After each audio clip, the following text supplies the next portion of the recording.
of Microsoft's Project Scorpio that finally surfaced. From what we can tell, it's going to be the most powerful console to date. But we won't be able to experience this for ourselves until around holiday season in Q4 this year when Scorpio releases. I'll walk you through what we know so far. If you'd like to know more about Scorpio, check out our initial impressions and discussion video on our channel. So, in honor of confirming the console's 6 sweet teraflops, here are 6 things you need to know about Project Scorpio. Scorpio's 6 teraflops confirmed. First off, a teraflop is simply a measurement of performance. Though not a perfect indicator of how games will run, it gives us an idea of where it'll stand among the other consoles and comparable PC components. How does Scorpio's 6 teraflops stack up against the competition? Well, for starters, this measures at about 4.5 times higher than the Xbox One. Compared to Sony's PS4, this is roughly a 30% increase. Scorpio will be a graphical powerhouse among consoles. The GPU itself is comprised of 40 custom compute units clocked at 1172 MHz. For a console, it's fast. CPU and System-on-Chip design.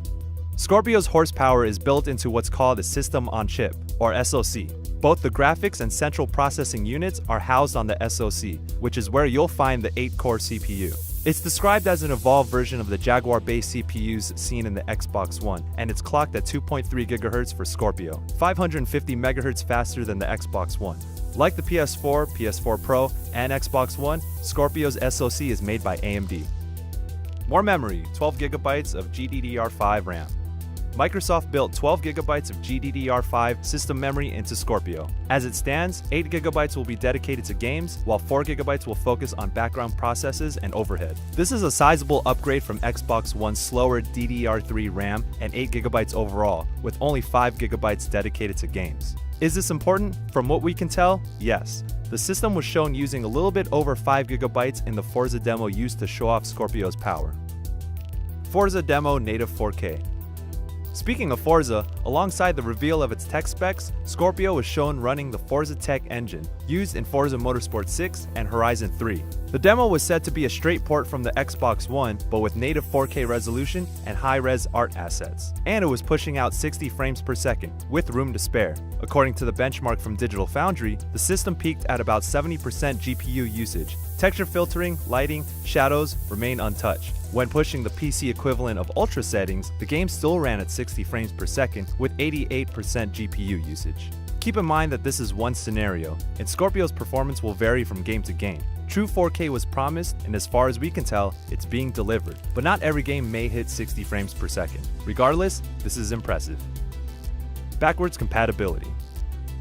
If you have your eyes set on Project Scorpio, but you're worried about certain games not running on it, don't trip. Every Xbox One game will work just fine on Scorpio, and every Xbox 360 backwards compatible game will as well. If games are to take advantage of the improved hardware, the onus is on the software side. More powerful than the PS4 Pro. Yes, Project Scorpio is more powerful than the PS4 Pro, which was to be expected. However, both the Pro and Scorpio required developers to implement changes to take advantage of the more powerful hardware. It's hard to say how difficult this will be for developers, but games that render at 1080p and even 900p are said to have native 4K support with Scorpio. It remains to be seen what, if any, graphical compromises need to be made to maintain stable performance in future games. There it is, the details we have so far on Microsoft's Project Scorpio. Did the news turn your head? What other details do you want to see from Microsoft? Hit up those comments. I know you like this video, so show some love with that like button. And to keep up with future details of Scorpio, subscribe to our channel here at GameSpot.